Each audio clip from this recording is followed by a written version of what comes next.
और ये दिन हमारे लिए बहुत खुशी का दिन है क्योंकि तकरीबन 1.5 साल के बाद हमारी पार्टी के राम और लक्ष्मण अरविंद केजरीवाल जी और मनीष सिसोदिया जी दोनों एक साथ इस सदन में बैठे हुए हैं। यही तो फक्र है और इसी वजह से तो मैं आज यहाँ बैठा हूँ कि कानून का राज है।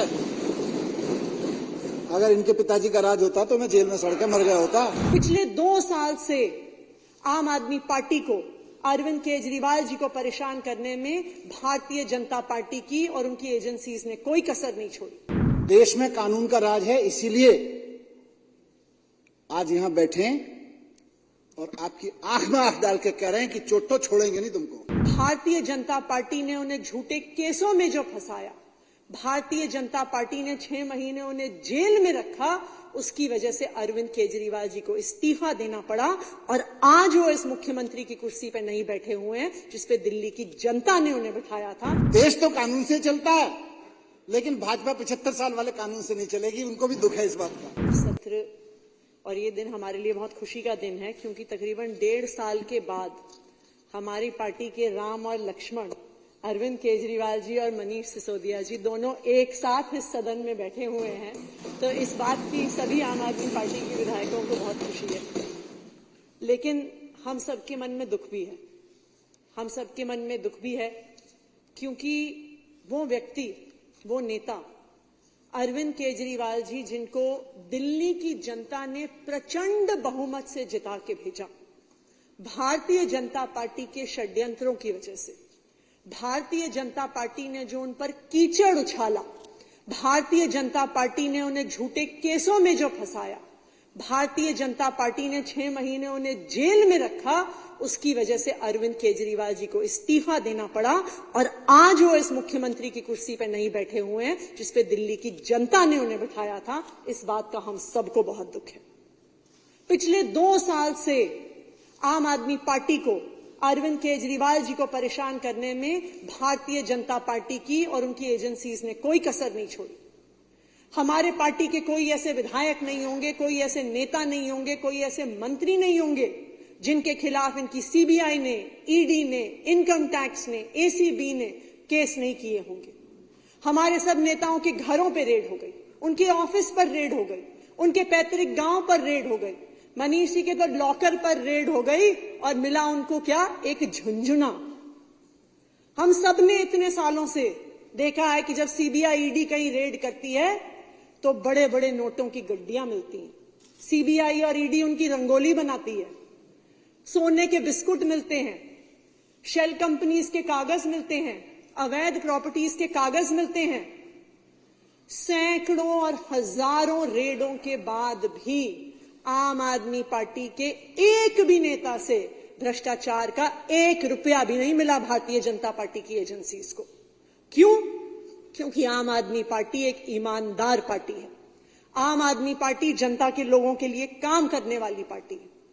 लेकिन फिर भी इन्होंने एक के बाद एक आम आदमी पार्टी के नेताओं को गिरफ्तार किया।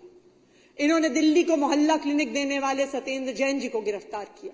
इन्होंने दिल्ली की शिक्षा क्रांति के जनक मनीष सिसोदिया जी को गिरफ्तार किया। इन्होंने संजय सिंह जी, जो आम आदमी पार्टी के सांसद हैं, उन्हें गिरफ्तार किया। और जब इतनी कोशिशों के बावजूद भी आम आदमी पार्टी के दिल्ली सरकार के काम नहीं रोक पाए तो इन्होंने दिल्ली के लोकप्रिय मुख्यमंत्री अरविंद केजरीवाल जी को भी गिरफ्तार किया, सिर्फ षड्यंत्र रचने के लिए, सिर्फ दिल्ली वालों के काम रोकने के लिए, सिर्फ आम आदमी पार्टी को बदनाम करने के लिए। मैं 18-19 महीने बाद इस सदन में बोल रहा हूं खड़े होके, और ये मेरे लिए सौभाग्य की बात है कि भारतीय जनता पार्टी के तमाम कुकर्मों, कुचक्रों, साजिशों के बावजूद मैं सीना चौड़ा करके यहाँ खड़ा हुआ हूं। तो इसलिए खड़ा हुआ हूं कि ईमानदारी के भी काम करता हूं। अभी ये भाजपा नेता बोल रहे थे, विजेंद्र गुप्ता जी, देश में कानून का राज है। यही तो फक्र है और इसी वजह से तो मैं आज यहाँ बैठा हूं कि कानून का राज है। अगर इनके पिताजी का राज होता तो मैं जेल में सड़ के मर गया होता। अगर इनके पप्पा का राज होता तो। देश में कानून का राज है, देश में कानून का राज है, देश में कानून का राज है। इसीलिए आज यहां बैठे और आपकी आंख में आंख डाल के कह रहे हैं कि चोट तो छोड़ेंगे नहीं तुमको।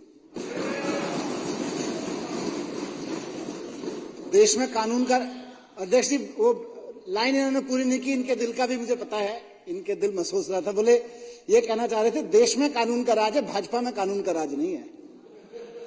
देश तो कानून से चलता है, लेकिन भाजपा 75 साल वाले कानून से नहीं चलेगी, उनको भी दुख है इस बात का। तो नहीं, ये अब ठीक नहीं है। देखिए देश में कानून का राज है अध्यक्ष जी, प्लीज। देश में कानून का राज है, इसीलिए कश्मीर से लेकर कन्याकुमारी तक जितने विपक्ष के नेताओं पर इन्होंने गैर कानूनी काम किए, इनके हर गैर कानूनी काम पे इनको कानूनी गालियां पड़ रही हैं। सुप्रीम कोर्ट से लेकर हाई कोर्ट से लेकर अब तो लोअर कोर्ट भी इनको गालियां दे रही हैं। क्या कर रही हैं एजेंसियां? क्या कर रहे हो तुम लोग? पूछ लिए? ये बीजेपी से पूछे जा रहे हैं सवाल, ये ईडी और सीबीआई से नहीं पूछे जा रहे हैं। आज सुप्रीम कोर्ट से लेकर लोअर कोर्ट तक, कश्मीर से कन्याकुमारी तक जो लताड़ रहे हैं एजेंसियों को, वो एक्चुअली तो भारतीय जनता पार्टी को लताड़ रहे हैं, क्योंकि देश में कानून का राज है और ये लोग गैर कानूनी काम कर रहे हैं, असंवैधानिक काम कर रहे हैं। कानून का राज है, इसीलिए इनको गालियां पड़ रही हैं चारों तरफ, पूरे देश में थूथू हो रही है इनकी कि भारतीय जनता पार्टी को सत्ता क्या मिल गई, एजेंसियों का खुला दुरुपयोग होने लगा। सिर्फ नेताओं के खिलाफ नहीं अध्यक्ष महोदय, हम तो नेता हैं, लड़ने के लिए निकलते हैं घर से। जिस दिन सोचते हैं कि राजनीति में जाएंगे, उस दिन लड़ने के लिए तैयार होकर निकलते हैं कि लड़ना है, कोई रेड कारपेट लेके नहीं बैठेगा। लेकिन इस देश के व्यापारियों के खिलाफ देखिए, कश्मीर से कन्याकुमारी तक अगर आप पीएमएलए के केसेस देख लीजिए, देश के हजारों नहीं लाखों व्यापारियों के खिलाफ भारतीय जनता पार्टी ने शोषण का अड्डा बना रखा है। ईडी को पीएमएलए के नोटिस दिलवाते हैं, 4 बड़े व्यापारियों को जेल में भेज देते हैं और उसके बाद कहते हैं भैया देखो 4 बड़े व्यापारी और 4 बड़े नेता जेल में डाल रखे हैं, 1 साल से निकलने नहीं दिया। आतंकवादियों वाले कानून, ड्रग माफियाओं वाले कानून लगा के तुमको भी जेल में डाल देंगे, चंदा दे दो। और चंदा देना पड़ता है बेचारे को। व्यापारियों का ऐसा शोषण कर रखा है, आप दिखा लीजिए। हाई नेटवर्क इनकम के कितने लोग भारत छोड़ के गए हैं और उनमें से कितने लोगों को पीएमएलए का नोटिस दिया गया था। शर्म से डूब मरेंगे भारतीय जनता पार्टी वाले अगर ये डेटा सामने आ जाए।